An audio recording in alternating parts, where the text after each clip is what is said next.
नमस्कार विद्यार्थी मित्रों, आज दिनांक 11 अगस्त 2021 और आज बुधवार है। हमारी हिंदी की ऑनलाइन तासिका है। आपको याद होगा कि रविवार की हमारी ऑनलाइन तासिका को हमने पाठ 9 पढ़ा था। नीम कविता मैंने आपको पढ़ाई थी और उसका स्वाध्याय भी दिया था, जो 3-4 बच्चों ने अब तक करके नहीं दिया है। जैसे कार्तिक है, अरमान है, उन्होंने अभ्यास नहीं भेजा है, प्रेम ने भी नहीं भेजा था। तो आज हम अगला पाठ पढ़ेंगे, गड़ाधन, पाठ क्रमांक 10, पेज क्रमांक 14। सुनो, दोहराओ और बताओ। सब जन अपनी अपनी पुस्तकें निकालिए। पेज क्रमांक 14, पाठ 10। अब इस पाठ में हमें लेखक बताना चाहते हैं कि हमारे जीवन में परिश्रम का बहुत ही महत्व है। परिश्रम के बिना हम कुछ भी पा नहीं सकते, इसलिए परिश्रम करने से ही कभी हमें जी नहीं चुराना चाहिए। इसका मतलब है परिश्रम करने से कभी चूकना नहीं चाहिए या पीछे नहीं हटना चाहिए। इस कहानी के द्वारा लेखक हमें यही सीख देना चाहते हैं कि हमारे जीवन में परिश्रम का बहुत महत्व है। हमें हमेशा परिश्रम यानी मेहनत करती रहनी चाहिए और परिश्रम से पीछे नहीं हटना चाहिए। जीवन में उसका बहुत महत्व है और यही सीख हमें इस कहानी में दी गई है। जैसे अब आप लोगों की उम्र है 9-10 साल। मैं आपसे नहीं कहती कि बाहर जाओ, नौकरी करो, पैसे कमाओ, लेकिन आपके माता पिता आप पर इतना खर्च करते हैं, स्कूल का सारा खर्च करते हैं, किताबें, कापियाँ, बस्ता, यूनिफॉर्म सब आपको खरीद कर देते हैं। अभी स्कूल बंद है तो ऑनलाइन तासिका के लिए आपको मोबाइल उपलब्ध कर देते हैं। जिनके घर में एक में मोबाइल है, बच्चे 2 हैं, तो दूसरा मोबाइल भी आपके माता पिता ने खरीदा होगा। मोबाइल का नेट पैक भी डाल कर देते हैं। तो आप लोगों का कर्तव्य नहीं है क्या कि थोड़ी सी मेहनत करनी चाहिए, परिश्रम करना चाहिए, रोज का अभ्यास रोज करना चाहिए, रोज का वीडियो ध्यान से सुनना चाहिए। अगर समझ में नहीं आया फिर एक बार सुनो और रोज का अभ्यास रोज भेजो। दूसरे दिन दोपहर तक तो भेज सकते हो, लेकिन कुछ बच्चे ऐसे हमारे वर्ग में बिल्कुल अभ्यास नहीं भेजते। प्रेम तो हमेशा भेजता है, लेकिन इस बार उसने भेजा ही नहीं। उसी प्रकार कार्तिक और अरमान बिल्कुल हिंदी का अभ्यास नहीं भेजते। कुछ बच्चे देरी से भेजते 1-2 दिन के बाद। तो ऐसा मत करो, सारे विषय का अभ्यास दूसरे दिन दोपहर तक भेजना चाहिए। अभी इस पाठ की जो कहानी है मैं आपको पहले पढ़कर सुनाती हूँ। आप लोग कहानी के शब्दों के नीचे से उंगलियां घुमाएंगे और उसका उच्चारण क्या होता है वो ध्यान से सुनेंगे। पेज क्रमांक 14, सुनो, दोहराओ और बताओ। पाठ 10, गड़ाधन।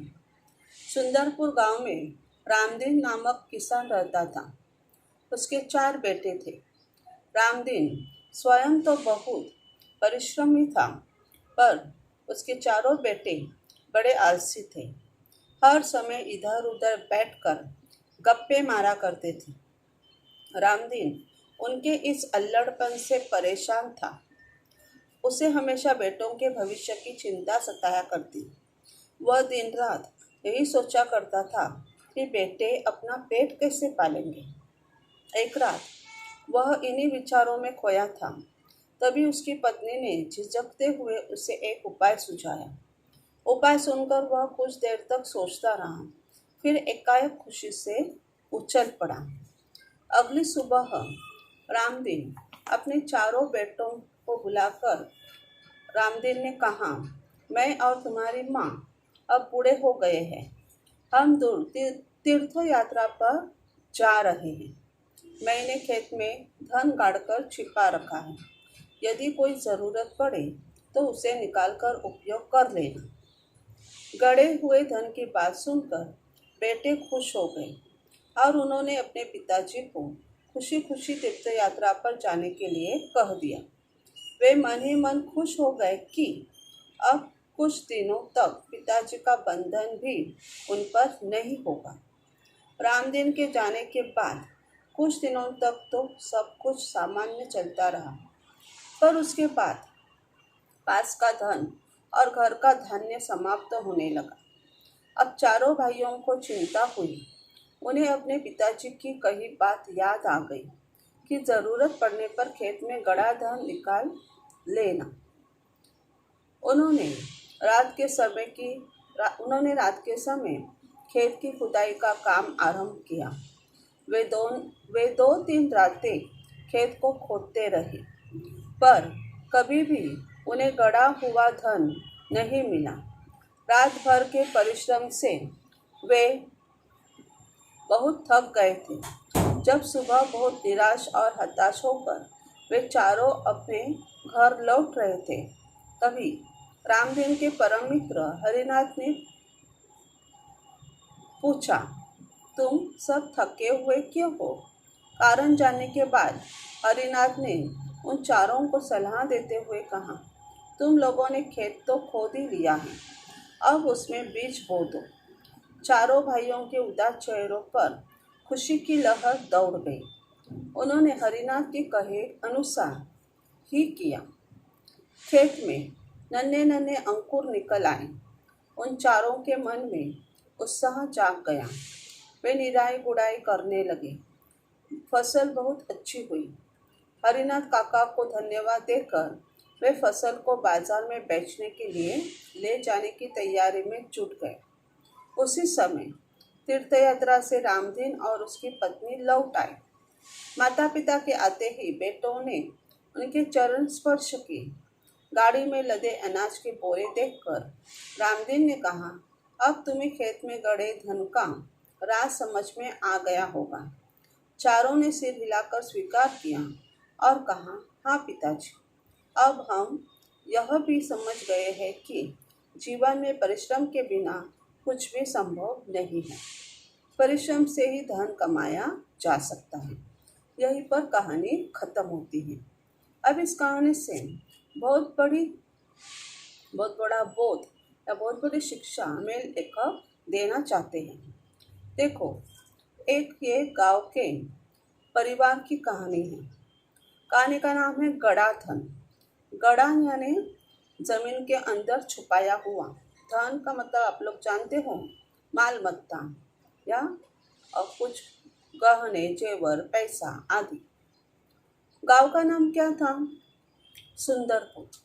सुंदरपुर गांव में एक रामदीन नामक किसान रहता था।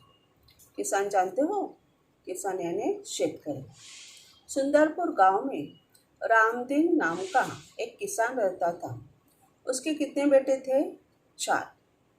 अब रामदीन जो था वह खुद बहुत परिश्रमी, बहुत मेहनत करता था।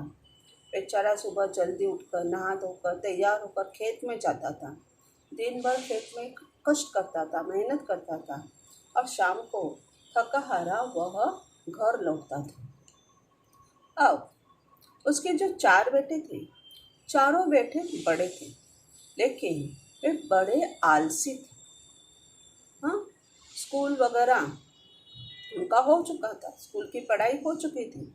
अब वे कुछ काम धाम नहीं करते थे। दिन भर घर पर पड़े रहते या यहाँ वहाँ गांव में घुमा करते थे। उन्हें कभी नहीं लगता कि अपने पिताजी अभी बूढ़े होते जा रहे हैं, तो खेत में हमें भी जाना चाहिए, उनकी सहायता करनी चाहिए। कभी उन्हें नहीं लगता था। बड़े आलसी थे। हर समय इधर उधर बैठकर गप्पे मारा करते थे। सुबह उठे, नहा धोकर तैयार हो गए, चाय नाश्ता किया, गांव में यहाँ वहाँ बैठकर अपने दोस्तों से गप्पे मारा करते थे।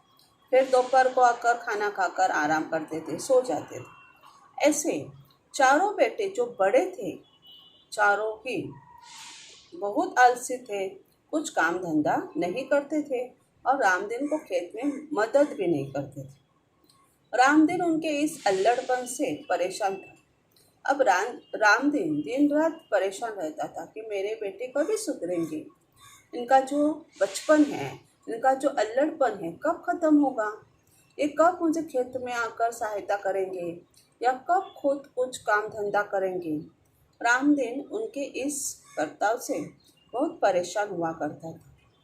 उसे हमेशा बेटों के भविष्य की चिंता सताया करती। उसे हमेशा चिंता या फिक्र रहती थी कि मेरे बेटों का भविष्य क्या है। ये कुछ काम धंधा नहीं करते, खेत में मेरी सहायता नहीं करते, तो ये जो है ये मेरे पैसे पर जिया करते हैं। ये खुद कब पैसे कमाएंगे? अगर ये खुद कुछ कमाते नहीं तो इनकी शादी कैसे होगी? इनका घर कैसे बसेगा? इनका भविष्य क्या होगा? मेरे मरने के बाद इनका क्या होगा? वे कैसे जिएंगे? जो कुछ मैंने कमा कर रखा है वह उन्हें कितने साल उपयोग में आएगा? उन्हें खुद कुछ ना कुछ करना चाहिए, काम धंधा करना चाहिए या खेती बाड़ी करनी चाहिए। राम दिन को हमेशा उनकी फिक्र लगा रहती थी, उनके भविष्य की चिंता सताया करती थी।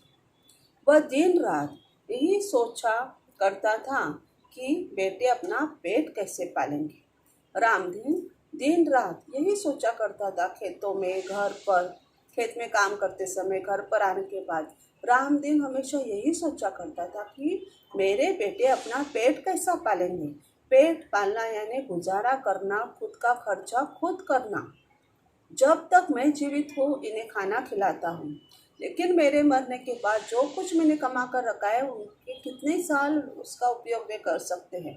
उन्हें खुद कुछ ना कुछ करना चाहिए, नौकरी करनी चाहिए, काम धंधा करना चाहिए या खेती बाड़ी करनी चाहिए। राम दिन हमेशा उनके बेटों के बारे में ही सोचा करते थे। एक रात को वह इन्हीं विचारों में खोया था।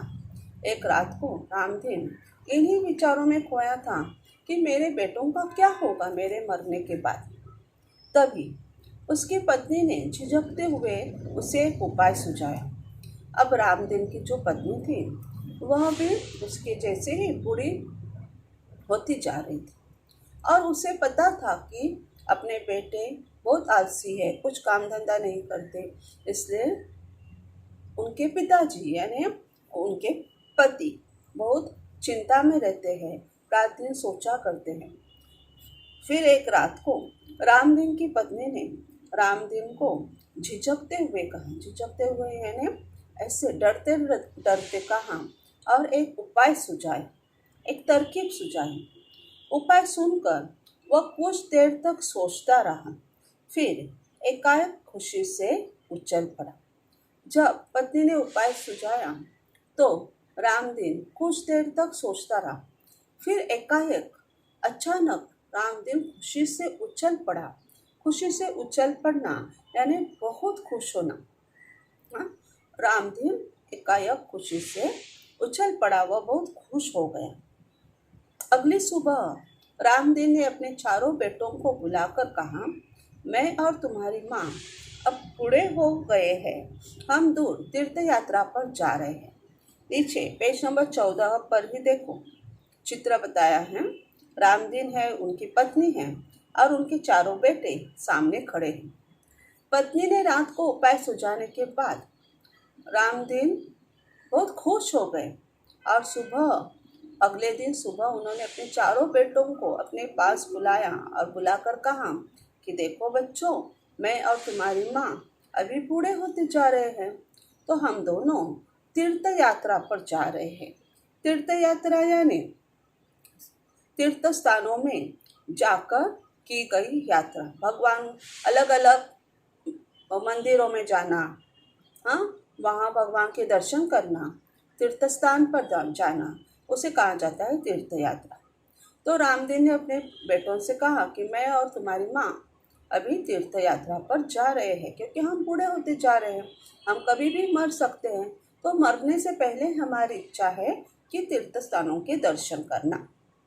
अब मैंने खेत में धन गाड़ कर छिपा रखा है। रामदीन ने अपने बेटों से कहा कि अपना जो खेत है ना बड़ा सा, वहाँ मैंने जमीन के अंदर धन गाड़ कर छिपा रखा है। हाँ, जमीन के अंदर यानी मिट्टी खोद कर गड्ढा बनाकर उसमें धन छिपा रखा है। तो बेटों के मन में विचार आया, धन छिपा रखा है, तो तुम्हारा जो ये बाया हाथ है ना, ये बाया हाथ, उस बाएं हाथ पर ऊपर का चित्र देखो। हाँ, 2 मटके नजर आ रहे हैं आपको, 2 बर्तन। उसमें जेवर है, ऐसे चित्र बताया है। धन, बेटों के मन में आया, अरे वाह, पिताजी ने अपने खेत में जमीन के अंदर धन छिपा कर रखा है, यानी सोने हीरे जवाहर छिपा कर रखे हैं, बहुत अच्छी बात है। तो यदि कोई ज़रूरत पड़े तो उसे निकाल कर उपयोग कर लेना। अगर तुम्हें कोई ज़रूरत पड़े हमारे तीर्थ यात्रा जाने के बाद, तो तुम खेत में जाओ, जो धन गाड़ कर मैंने छिपा कर रखा है उसे निकाल कर तुम उपयोग कर लो, उसे बेचो और पैसे कमा कर अपना गुजारा कर लो, अपना पेट पाल लो। अब रामदीन किसके बारे में कह रहे थे? तो उसी पेज नंबर 14 पर तुम्हारा जो दाया हाथ है, ये हाथ, वहाँ पर ऊपर का चित्र देखो। रामदीन कह रहे थे खेत के फसल के बारे में, लेकिन बेटे सोच रहे थे खेत में छिपे सोने जवाहर के बारे में, जो बाएं हाथ को चित्र बताया। अब रामदीन और उसकी पत्नी तीर्थ यात्रा पर निकल गए।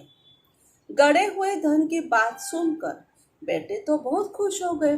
वैसे बेटे तो आलसी थे, पिताजी खेत में कष्ट करते थे और अनाज पैदा करते थे। वे अनाज बेचकर पैसे जो आते थे घर पर बाजार में अनाज बेचने के बाद, उन पैसों से उनका गुजारा हुआ करता था।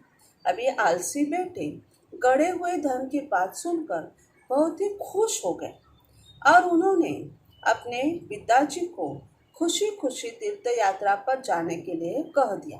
चारों बेटों ने कहा, हाँ पिताजी ठीक है, आप लोग बूढ़े होते जा रहे हो, चलो आप माँ को लेकर खुशी खुशी तीर्थ यात्रा पर जाओ। हम चारों जन एकदम समझ कर आराम से रहेंगे, खुशी खुशी रहेंगे। क्योंकि उनके मन में लालच पैदा हो गया था कि पिताजी ने अपने खेत में जमीन के अंदर धन गाड़ कर रखा है। वे मन ही मन खुश हो गए कि अब कुछ दिनों तक पिताजी का बंधन भी उन पर नहीं होगा। चारों बेटे मन ही मन खुश हो रहे थे कि पिता और माँ जा रहे तीर्थ स्थान पर। अब कुछ दिनों तक पिताजी का बंधन हम पर नहीं रहेगा। कुछ दिनों तक, जब तक वे लौट कर नहीं आते, हमें रोकने वाला टोकने वाला नहीं रहेगा, जो हमें बार बार नहीं बोलेगा कि कहाँ जा रहे हो, क्यों तुम यहाँ वहाँ भटकते हो, गपशप करते हो, जरा घर पर बैठो या खेत में आओ, मेरे साथ मेहनत करो, कुछ कमाओ। ऐसे हमें बातें बताने वाला कोई नहीं होगा। ये सोचकर बंधन, हम पर किसी का बंधन नहीं रहेगा, ये सोचकर ये बेटे बहुत खुश हो रहे थे। बंधन न रहना यानी आज़ादी मिलना या पाबंदी न रहना। रामदीन के जाने के बाद कुछ दिनों तक तो सब कुछ सामान्य चलता रहा, पर उसके बाद पास का धन और घर का धान्य समाप्त होने लगा।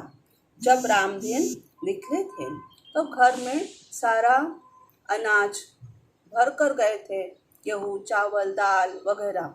हाँ, अब रामदीन और उनकी पत्नी के जाने के बाद कुछ दिन तक घर पर सब कुछ ठीक रहा, सामान्य चलता रहा। घर में अनाज भरा हुआ था। हाँ, बेटे खुद खाना पकाते थे, खाते थे, आराम से रहते थे। उनके पास कुछ पैसे थे जो पिताजी दे कर गए थे, जो बाहर से चाहिए सब्जी वगैरह खरीद कर लाते थे। तो कुछ दिनों के बाद 15 दिन हो गए, 1 महीना हो गया। घर का अनाज अब रोज रोज हम इस्तेमाल करेंगे तो ख़त्म ही होगा ना। अनाज ख़त्म होने लगा। अब पास जो पैसे थे वे ख़त्म होने लगे। अब चारों भाइयों को चिंता हुई। वे सोचने लगे, कल हम क्या खाएंगे? घर का अनाज तो सारा ख़त्म हो गया, पैसे भी ख़त्म हो गए। फिर उन्हें अपने पिताजी की कही बात याद आ गई। कि ज़रूरत पड़ने पर खेत में गड़ा धन निकाल लेना। उन्हें याद आ गया कि पिताजी ने जाते हुए कहा था कि उन्होंने खेत में धन गाड़ कर रखा है। अब जब तुम्हें ज़रूरत पड़े तो उस समय तुम खेत में गड़ा जो धन है उसे निकाल कर इस्तेमाल कर सकते हो। उन्होंने रात के समय खेत की खुदाई का काम आरंभ किया। अब रात के समय ही चारों बेटे खेत में गए और उन्होंने खेत खोदने का काम, खुदाई का काम आरंभ किया, यानी शुरुआत की। वे 2-3 रातें खेत को खोदते रहे। रोज रात को जाते थे खेत खोदने के लिए, क्योंकि अगर दिन में जाते तो बाकी किसान, जो आजू बाजू के किसान वाले थे, उन्हें पता चलता कि वे लोग उनके खेत में जो गड़ा हुआ धन है, जो उनके पिताजी ने छिपा कर रखा है, उसे पाने के लिए खेत को खोद रहे हैं। अन्य किसानों को पता चलता, इसलिए चारों भाई रात को अपना खेत खोदने के लिए जाते थे। 2-3 रातें उन्होंने खेत में सारा खोद डाला। हाँ, 2-3 रातें खेत को वे खोदते रहे, पर कहीं भी उन्हें गड़ा हुआ धन नहीं मिला।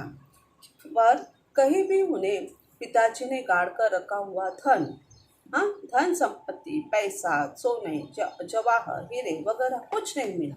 2-3 रातें पूरा खेत खोद डाला, लेकिन खेत में उन्हें कुछ भी छिपा कर गाड़ कर रखा हुआ नहीं मिला। नीचे, उसी के नीचे, उसी पेज पर 15 पर एक चित्र दिया है। देखो, चारों बेटे हाँ घर पर हैं और घर के सारे बर्तन खाली हो गए, अनाज खत्म हो गया, तो उन्हें खाने की अब चिंता होने लगी। तो गए खेत में, पिताजी की बात याद आ गई। हाँ, 2-3 रात उन्होंने खेत में खुदाई की, लेकिन उन्हें कुछ भी गड़ा हुआ धन वहाँ पर नहीं मिला। रात भर के परिश्रम से वे बहुत थके हुए थे। रात भर के परिश्रम से वे बहुत थक गए थे। रात भर उन्होंने खुदाई की थी खेत की, 2-3 रात, और तीसरी रात को खुदाई करने के बाद सुबह वे खेत से लौट रहे थे। बहुत थके हुए थे चारों जन। जब सुबह बहुत निराश और हताश होकर वे चारों अपने घर लौट रहे थे। तीसरी रात को भी उन्होंने खोदा था। 3 रात उन्होंने लगातार खेत पूरा खोद डाला था, लेकिन खेत में उन्हें कहीं पर भी गड़ा हुआ धन नहीं मिला था। और तीसरी रात के बाद जब तीसरे दिन सुबह वे घर लौट रहे थे, तो बहुत ही निराश थे, हताश थे, परेशान थे कि पिताजी ने तो कहा कि खेत में धन गड़ा हुआ है, कहाँ है, कुछ भी तो नहीं मिला। तभी रामदीन के परम मित्र हरिनाथ उन्हें मिले। खेत से घर लौटते समय रामदीन के, यानी उनके पिताजी के परम मित्र, यानी प्रिय मित्र हरिनाथ चाचा उन्हें मिले और उन्होंने उनसे पूछा, चारों भाइयों से पूछा, तुम सब थके हुए क्यों हो? तुम इतने थके हुए क्यों नजर आ रहे हो सुबह सुबह? क्या रात को सोए नहीं? अब खेत से कहाँ आ रहे हो, यानी कहाँ गए थे, कहाँ से आ रहे हो? फिर चारों भाइयों ने हरिनाथ चाचा से सारी बातें सच सच बता दी कि पिताजी ने तीर्थ यात्रा पर जाने से पहले हमसे कहा था कि उन्होंने खेत में धन गाड़ कर रखा है। जब घर का सारा अनाज पैसे खत्म हुए, हम खेत में गए। 3 रातों तक हम लगातार खोदते रहे, लेकिन हमें कुछ भी नहीं मिला। कुछ भी गड़ा हुआ वहाँ खेत में नहीं है, इसलिए हम परेशान हैं, हताश हैं, निराश हैं और खेत को खोदकर हम थक गए हैं। अब ये कारण जानने के बाद हरिनाथ ने उन चारों को सलाह देते हुए कहा, उनका कारण जानने के बाद हरिनाथ चाचा ने उन चारों भाइयों को, रामदीन के बेटों को सलाह, यानी मशवरा या सलाह देते हुए कहा कि तुम लोगों ने खेत तो खोद ही लिया है, 3 रातों तक तुम लोगों ने खेत को तो खोद दिया है, अब उसमें बीज बो दो। अब एक काम करो ना, खेत की खुदाई तो हो गई है, अब उसमें बीज बो। बीज यानी बीज। हाँ, खेत में किसान क्या करते हैं, पहले खुदाई करते हैं, फिर उसमें बीज बोते हैं। चारों भाइयों के उदास चेहरों पर खुशी की लहर दौड़ आई। चारों भाइयों के उदास चेहरों पर खुशी की लहर दौड़ गई। खुशी की लहर चेहरे पर दौड़ना यानी बहुत खुश होना। उन चारों भाइयों ने कभी मेहनत की ही नहीं थी, कभी जाकर पिताजी को खेत में मदद की ही नहीं थी। दिन भर वे आराम करते थे, यहाँ वहाँ घूमते रहते थे, अपने दोस्तों के साथ गपशप करते रहते थे। भूख लगने के बाद घर पर आते, माँ जो पका कर रखती थी खाकर फिर से बाहर निकल जाते या फिर घर पर ही लेट कर आराम करते थे। लेकिन माना कि उन्होंने धन की लालच में खेत को खोदा था, लेकिन खुदाई तो हुई थी। तो हरिनाथ चाचा ने क्या कहा, तुमने खेत को खोद तो दिया है, अब उसमें बीज बो दो, तो फिर क्या होगा, फसल उगेगी, है ना। तो ये बात सुनकर चारों भाइयों के चेहरे पर खुशी की लहर दौड़ गई, यानी वे बहुत खुश हो गए। उन्होंने फिर अगले दिन हरिनाथ चाचा के कहे अनुसार ही किया। बाजार से बीज खरीद कर लाया और खेतों में वे बो दिया, खेत को पानी डाला। कुछ दिनों के बाद खेत में नन्हे नन्हे अंकुर निकल आए। कुछ दिनों के बाद खेत में नन्हे नन्हे यानी छोटे छोटे बीज के अंकुर निकल आए। उन चारों के मन में उत्साह जाग गया। चारों भाई खुश हो गए। उनके मन में उत्साह जाग गया कि माना हमने धन की लालच में खेत की खुदाई की, लेकिन अब बीज बोने के बाद अंकुर निकल आए हैं, अब धीरे धीरे फसल बढ़ेगी। वे निराई गुड़ाई करने लगे। निराई का मतलब है निरर्थक घास फूस खोद कर निकालना। खेत में निरर्थक जो हमें उपयोगी घास फूस नहीं होती वह खोद कर निकालना, क्योंकि फसल उगने के लिए जगह चाहिए। और गुड़ाई का मतलब है मिट्टी खोद कर वह भूरी भूरी करना, यानी मिट्टी खोद कर जमीन एकदम अच्छी करना, अच्छी तैयार करना, ये फसल जो उगने वाली है उसके बढ़ने के लिए। वे निराई गुड़ाई करने लगे। फसल बहुत अच्छी हुई, बहुत अच्छी फसल हुई। पूरा खेत हरा भरा दिखने लगा। हाँ, पूरा खेत फसल से भर गया और धीरे धीरे फसल बढ़ने लगी। हरिनाथ काका को धन्यवाद देकर वे फसल को बाजार में बेचने के लिए जाने की तैयारी में जुट गए। फसल कुछ महीनों के बाद इतनी बढ़ गई, इतनी बड़ी हो गई कि फसल की कटाई करनी पड़ी। हाँ, अब ये जो अनाज खेत में पैदा हुआ था उसे बोरे में भरकर हरिनाथ काका को उन्होंने धन्यवाद दिया कि चाचा धन्यवाद, आपने हमें अच्छा उपाय सुझाया। हमने जमीन तो खोद डाली थी, लेकिन बीज बोने का उपाय आपने सुझाया जो हमारे मन में आया ही नहीं था।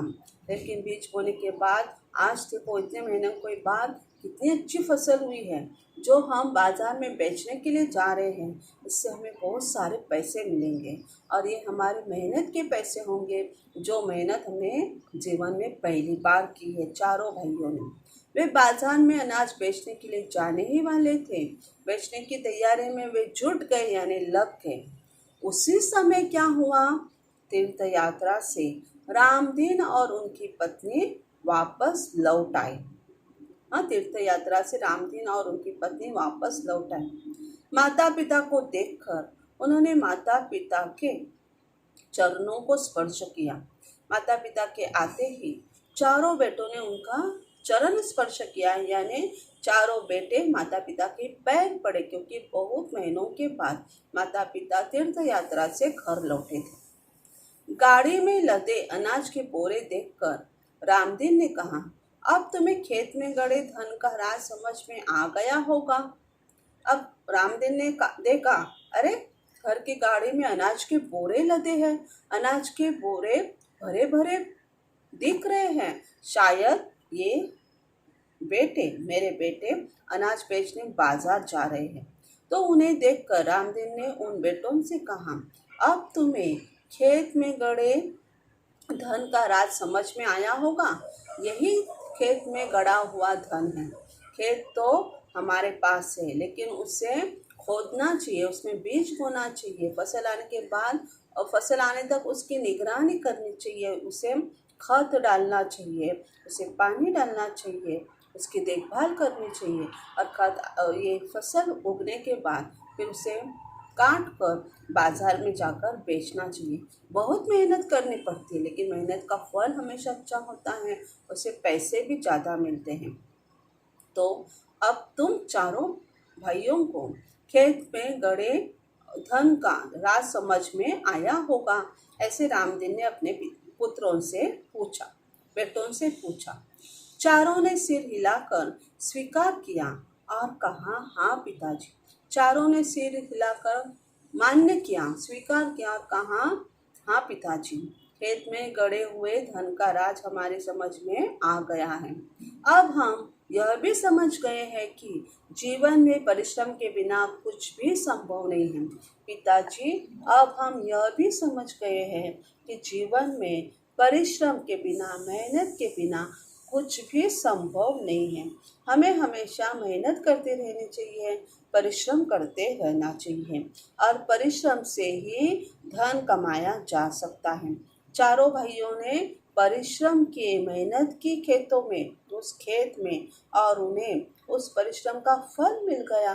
बहुत सारी फसल आ गई। अब वह फसल बाजार में बेचकर उन्हें बहुत सारा धन मिलने वाला था। तो जीवन में परिश्रम से बिना कुछ भी संभव नहीं है। परिश्रम से ही हम धन कमा सकते हैं। ये सीख हमें इस कहानी से मिलती है। अंतिम चित्र में देखो, चारों भाई खेत में मेहनत कर रहे हैं। कोई खुदाई कर रहा है, कोई मिट्टी भर कर लेकर जा रहा है और दूर पर उनका घर भी नजर आ रहा है। विद्यार्थी मित्रों, यहीं पर हमारा 10वां पाठ खत्म होता है, गड़ा धन। आपको आज का गृह कार्य है, वीडियो ध्यान से सुनने के बाद आपको पाठ 10 पढ़ना है मन में एक बार। उसके बाद आपको जो मैं शब्दार्थ भेजती हूँ और जो स्वाध्याय भेजती हूँ वह सुंदर अक्षरों में लिखकर आज रात तक ही उसके फोटो भेजने हैं। अगर किसी कारणवश आपको देरी होती है तो कल दोपहर तक आप भेज सकते हैं, लेकिन आपको पूरा अभ्यास करके फोटो जरूर भेजना है। कार्तिक, अरमान, प्रेम, आपका अभ्यास पहले आना चाहिए, याद रखना। चलो तो फिर मिलते हैं अगले वीडियो में। सबको धन्यवाद वीडियो देखने के लिए और बाय।